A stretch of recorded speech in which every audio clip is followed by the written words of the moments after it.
there are tons of wrestling stories that you may not have heard of. But in this new movie, this is one I definitely think you do need to check out right now. Don't let this find you, find it. Folks, let's jump into my review of the new film, The Death Tour.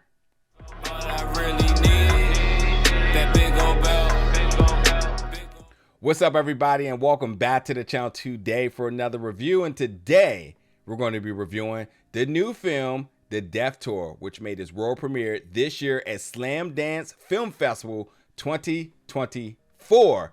So, folks, anybody who's looking for a good documentary, especially one that is based around a wrestling story that you may not have heard of, here you go. The Death Tour, which is brought to you by the executive producer, Jericho. If you do want to keep your eyes out on information for this documentary, go to deathtourdoc.com. That way you can keep an eye out for future releases, other film festivals that it will be showing at, and more. But yeah, this one was interesting because I think as a person who enjoys wrestling, somebody who just tune in each and every season for The Dark Side of the Ring, which is a docuseries that is telling you, as it says, the dark side of the ring. So the dark side of professional wrestling. You know, sometimes you want to hear those good stories. And it's not to say that the dark side of the ring only are telling bad stories, but outside of that sphere, you kind of are looking for what's your next new story. Anybody who loves a good documentary, here you go, as I mentioned. But yes, this one does take you across the communities in northern Manitoba, which is in Canada, which happens to be Chris Jericho's backyard. But in this story, it is about a group of wrestling hopefuls who crosses this remote Indigenous community in Canada, far north, which a lot of folks, including Chris Jericho, has mentioned that there is no tour like this in the entire world. And that's because you are crossing lakes that are frozen, that anything can happen. And there are testimonies both in this documentary and of pro wrestlers who have told you about what could go wrong and that what did go wrong. So with that being said, just looking at it, it's not something I would ever do. But nonetheless, I think, as he mentioned, it is, as Jericho has mentioned in the interview, it is really a testament of if you truly are about this life. Like, if you do this, you know, while you may not die, but your dreams could die.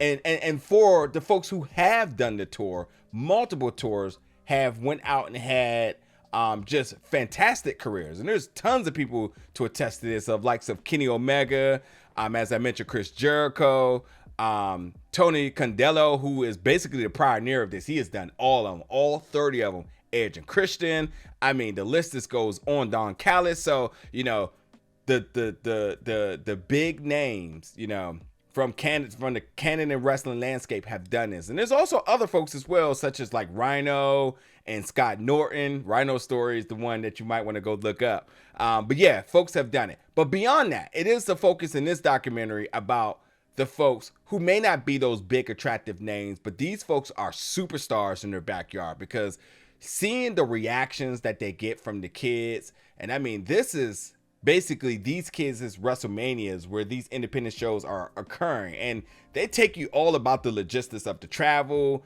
and the stay and all that. And I mean, trust me, there's nothing pretty about this, but the fact that these wrestlers do it to either escape from their realities or to help the kids escape from the reality is such a beautiful thing. And again, the pioneer of this, the architecture, you can almost say, Tony Condello, he's there, he loves this, and he ensures that these wrestlers get there. But even with that being said too, there's also, beyond just the focus of wrestling, there is a focus of and I want to caution by talking about this, but they do highlight just really just the suicide rates in these areas, and also with the emphasis within the Indigenous people community, this understanding all sorts of different things that are happening. So they definitely shed a light on that. which is good. And with the focus of suicide and indigenous people communities affected by colonization, like it really gives you a full circle perspective of the wrestling aspect, the trip, the logistics of the trip, the folks that are impacted by this, obviously the kids who get their entertainment, but also going into each of these wrestlers' lives and understanding what got them to this point, the things they may be escaping, and ultimately with their motivation and purpose of doing so. And then, as I said, all still blanketed around with the focus of suicide and the indigenous people community as well. So it's a very solid documentary. Now, in terms of the production, like granted, this isn't like reinventing the wheel. You're not looking at a top tier production, but the story, the testimonies from the likes of Chris Jericho, Kenny Omega, obviously having Tony Condello there, and obviously all of these wrestlers that are a part of this, it's nothing but entertaining the entire time, like, and informative. You are glued to this story from the duration of the film. But as far as the production, you're not getting nothing over the top. You're getting very old school, very independent style filmmaking with it. And that I appreciate, because and I don't mean this in a negative way, but it's raw. And that's how you kind of want it to be. You don't want it to be polished, because the landscape of what's happening here is truly Mother Nature at its best, but yet worse. It's grueling, and it's called the Death Tour, so it doesn't need to feel pretty.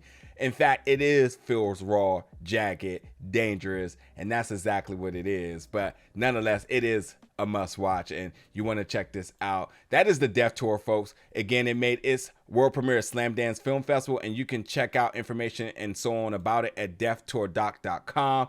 Jump in the comments, folks. Let me know your thoughts about this one. And as always, stay tuned for more reviews very soon.